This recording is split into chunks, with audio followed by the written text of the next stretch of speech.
Hola, ¿qué tal, alumnos y alumnas? ¿Cómo están? Espero que estén bien. En este video vamos a comenzar a hablar de la Revolución de Mayo, pero no puntualmente de la Revolución de Mayo en sí. Vamos a hablar de los antecedentes de la Revolución de Mayo, es decir, qué pasó en la historia, cuál fue el proceso que terminó desencadenando la Revolución de Mayo, que sabemos se produce a partir de 1810. Esa sería la fecha que tomamos como para decir que empieza la Revolución de Mayo. Pero el proceso empieza un poco antes. Entonces vamos a ver cuáles son esos antecedentes que hacen que en 1810 se produzca la Revolución de Mayo. En este video vamos a enumerar algunos de esos antecedentes de la Revolución de Mayo. Lo que no quiere decir que sean los únicos. Puede haber otros. Nosotros tomamos estos porque los consideramos muy importantes para entender este proceso que estamos estudiando. Uno de los primeros procesos que vamos a estudiar como antecedente de la Revolución de Mayo es la Revolución Industrial. No nos vamos a detener en este video a explicar los detalles de la Revolución Industrial, pero sí vamos a explicarla brevemente para entender qué fue lo que realmente pasó y cómo eso afectó al continente americano y más puntualmente a lo que después va a ser nuestro país, al Virreinato del Río de la Plata. A mediados del siglo XVIII, en Inglaterra, se produce la expansión de las grandes fábricas. Este proceso es impulsado por el desarrollo de una máquina que va a ser la máquina de vapor, que va a permitir instalar en un mismo lugar muchas máquinas que van a fabricar el mismo producto a muy alta velocidad. Estas grandes fábricas se dedican en un principio y principalmente a la producción textil. También las va a haber de la producción de lo que tiene que ver con la metalurgia, pero principalmente textiles. Y se instalan de tal manera que en poco tiempo producen tanta cantidad de mercadería, de productos manufacturados, que saturan rápidamente todo el mercado europeo. Es decir, producen tanta cantidad que no alcanzan a vender lo que producen. Y a la vez necesitan materia prima para esa producción. Necesitan algodón, necesitan hierro, necesitan carbón. Todo eso lo tienen que conseguir de algún lugar. Por eso es que Inglaterra se lanza hacia el mar para poder conquistar otros territorios en donde vender los productos de estas fábricas que están produciendo gran cantidad de mercadería y donde también conseguir la materia prima para producir más de esa mercadería. Muchos de estos mercados Inglaterra los va a encontrar en América, también en la India, pero en América, que es puntualmente el tema que a nosotros nos interesa. Y también obviamente en el Río de la Plata. Vamos a ver ahora más adelante cómo Inglaterra va a ir influyendo en la política y la economía de América.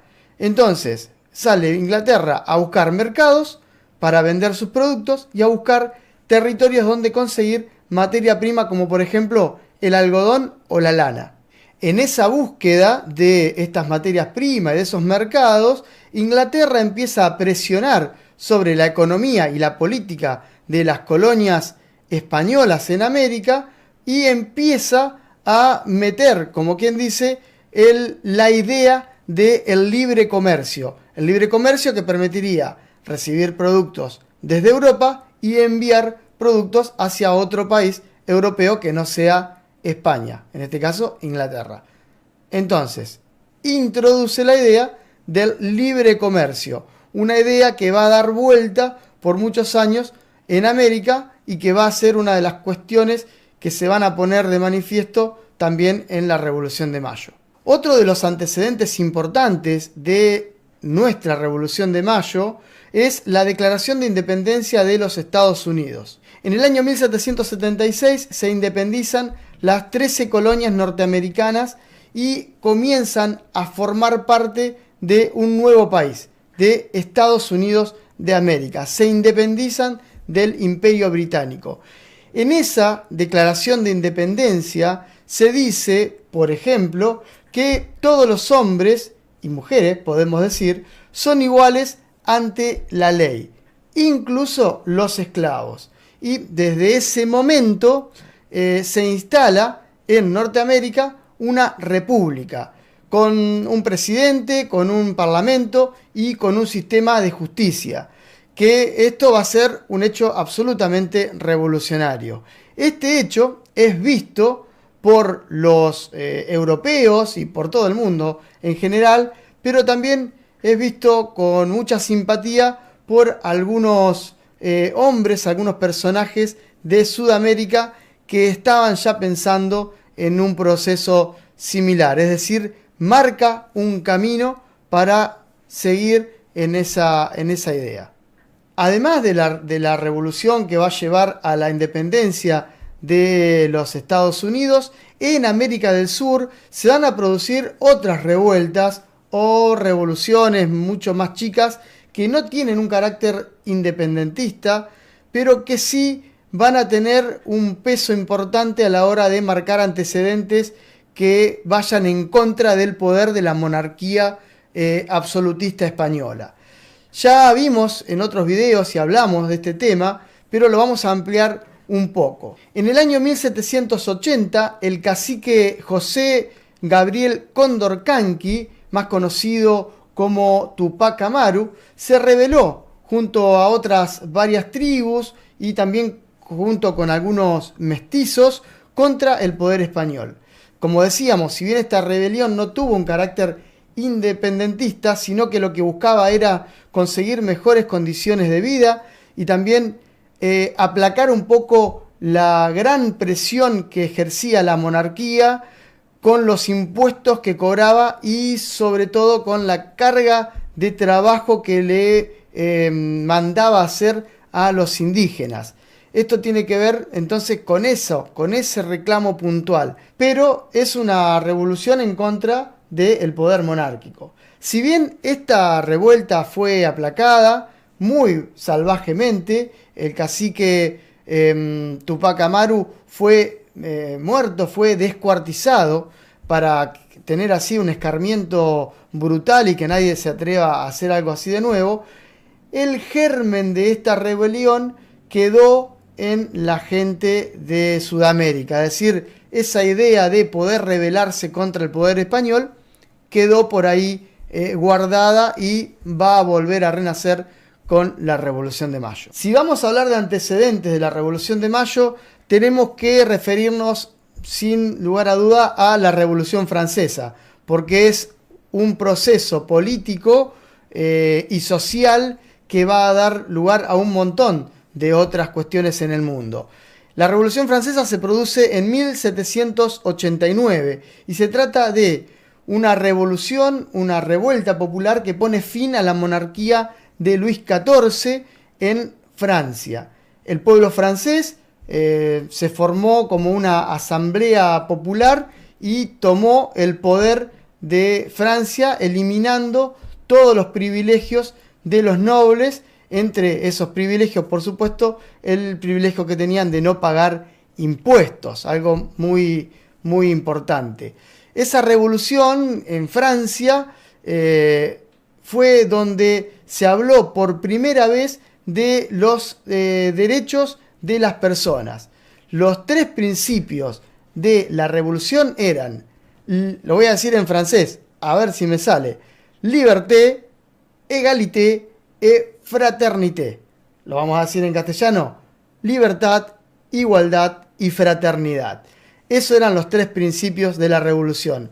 Estos hechos, que fueron en Francia, inspiraron en todo el mundo a muchos pensadores que escribieron muchas obras referidos a este tema de la igualdad, de la fraternidad y de la libertad. Esas obras no tardaron en llegar a las bibliotecas de muchos intelectuales americanos que obviamente las tenían en muchos casos de maneras clandestinas, pero las iban leyendo, las iban traduciendo, iban también entonces generando un pensamiento propio de libertad en América. Entonces, la Revolución Francesa influye de esa manera en el Río de la Plata. Con toda esa literatura que llega y con todas esas ideas que llegan a América, va generando un clima también entre algunos pensadores de la posibilidad de independizarse, de generar una república también en América. Entonces, ahí tenemos un detalle importante. Uno de los que traduce estos libros al castellano desde el francés es Mariano Moreno, que después va a ser una persona muy importante cuando se forma la primera junta de gobierno, que lo vamos a ver un poco más adelante. Otro de los antecedentes que tenemos que marcar como antecedente de la Revolución de Mayo son las ideas liberales. Y ojo acá, no estoy hablando solamente del liberalismo económico, como lo conocemos hoy en día, o como neoliberalismo, sino que estoy hablando del liberalismo político, la idea de liberalismo como contraposición a la monarquía. A ese liberalismo me refiero con las ideas liberales. Esto se va a producir a partir de la Revolución Francesa y van a empezar a tomar fuerza estas ideas, entendidas entonces como oposición al poder monárquico y como libertad de los hombres y mujeres del mundo, para formar una sociedad libre e igualitaria que sea cada vez mejor. Esto es lo que plantean estas ideas liberales. Después se va a empezar a meter toda la cuestión económica. Los autores más importantes de estas ideas liberales son Voltaire, Rousseau, Montesquieu, Diderot, D'Alembert, que habían servido estos autores como base para la Revolución Francesa y rápidamente se difundieron en todo el mundo, llegando, como decíamos en la anterior cuestión, a las bibliotecas de muchos de los que después van a ser los patriotas americanos. Con respecto al liberalismo económico, esto es introducido también en este proceso por Inglaterra, como lo hemos marcado en la primera parte con el antecedente de la Revolución Industrial. Este liberalismo económico viene desde ahí, de poder comerciar libremente con todos los países. Y esto también se difunde con mucha fuerza en esta época de la mano de un pensador muy importante de Inglaterra, que es Adam Smith, que escribe un libro muy importante que es La riqueza de las naciones, en el que sostenía, entre otras cosas, que la riqueza de una nación depende de la riqueza personal de los ciudadanos, apostando así obviamente al individualismo. Por eso el liberalismo económico se caracteriza de esta manera. Vamos avanzando así en los antecedentes que van a producir después la Revolución de Mayo. De la Revolución de Mayo, que son las invasiones inglesas. Son dos, en 1806 y en 1807. En 1806 la ciudad de Buenos Aires contaba más o menos con 40.000 habitantes y fue invadida por una escuadra inglesa que estaba al mando del general William Carr Beresford. Como la invasión tomó por sorpresa a los porteños, el virrey que estaba en ese momento, Sobremonte, en lugar de defender a la ciudad, se escapó hacia Córdoba. Dicen que esto ya estaba previsto, pero bueno, lo cierto es que él no se quedó a defender la ciudad y a organizar la defensa, sino que se escapó hacia Córdoba. No solamente que se escapó, sino que se llevó con él el dinero de la recaudación de Buenos Aires, todo el dinero que había en la ciudad que pertenecía a la corona. Finalmente el virrey fue capturado, el dinero también fue capturado en la ciudad de Luján y el dinero se lo llevaron los ingleses a Inglaterra y nunca más vimos esa plata acá una vez que entró en el Banco de Londres. Y obviamente el virrey fue capturado y fue puesto preso. Ante la ausencia del virrey y no habiendo quien defienda la ciudad, los vecinos, las personas más influyentes de Buenos Aires, convocaron a un cabildo abierto. Este cabildo abierto nombró a Santiago de Liniers, un personaje que después va a aparecer nuevamente en la historia, como jefe militar para combatir a los ingleses. Esa fue una medida revolucionaria, la de nombrar a Liniers. ¿Por qué? Porque un cabildo, que era una especie de asamblea representativa de cierta parte de los vecinos de Buenos Aires, pasaba por encima de la voluntad de un virrey y nombraba autónomamente la ciudadanía a un jefe militar. Finalmente los ingleses son derrotados, detalle más, detalle menos, y son obligados a abandonar Buenos Aires. Ante la posibilidad de una nueva invasión, los vecinos de Buenos Aires, junto obviamente con Liniers y otros jefes militares del momento, lo que van a hacer es se van a empezar a preparar. Y una de esas preparaciones es reforzar las milicias, que ya existían en Buenos Aires, pero estaban muy debilitadas, no tenían mucho desarrollo esas milicias, que eran distintos cuerpos armados de soldados para defender a la ciudad. Entonces se refuerzan esas milicias y se designan distintos jefes militares para esas milicias. Y también se designan bastante democráticamente, sin la influencia del virrey o de la corona española. Por eso esto ya es revolucionarios. Algunos de los personajes que van a ser jefes de milicias son Manuel Belgrano, Domingo French, Antonio Beruti, Cornelio Saavedra y muchos otros personajes que después van a aparecer desarrollando la primera junta, la Revolución de Mayo. Entonces, tengamos en cuenta esto, la invasión inglesa abre el camino también, más todavía, de la idea de defensa autónoma de la ciudad de Buenos Aires. Justamente como sospechaban los porteños que iba a pasar, en junio del año 1807 se produce una nueva invasión inglesa, esta vez de 10 veces más de soldados ingleses que desembarcan en Buenos Aires. Eran más de 12.000 los hombres que venían esta vez al mando del general Whitlock, que desembarcó en Buenos Aires y empezó a avanzar sobre la ciudad. Esta vez la ciudad ya no estaba desprotegida, sino que estaba preparada para resistir a la invasión. Las milicias se enfrentaron a los ingleses en las calles de Buenos Aires y además de las milicias que se enfrentaban en las calles de Buenos Aires contra los ingleses, los vecinos y las vecinas le tiraban desde los balcones con todo lo que tenían a mano, con piedras, con botellas, con agua caliente, algunos dicen que con aceite caliente también le tiraban, adoquines, sillas, mesas, lo que tenían le tiraban a los ingleses para hacerlos desistir de seguir ocupando Buenos Aires. Ante esta situación, los ingleses se tuvieron que rendir y nuevamente abandonaron la ciudad. El hecho de haber vencido 2 veces a un ejército tan poderoso como era el ejército inglés, le dio a los porteños la idea de poder defenderse solos.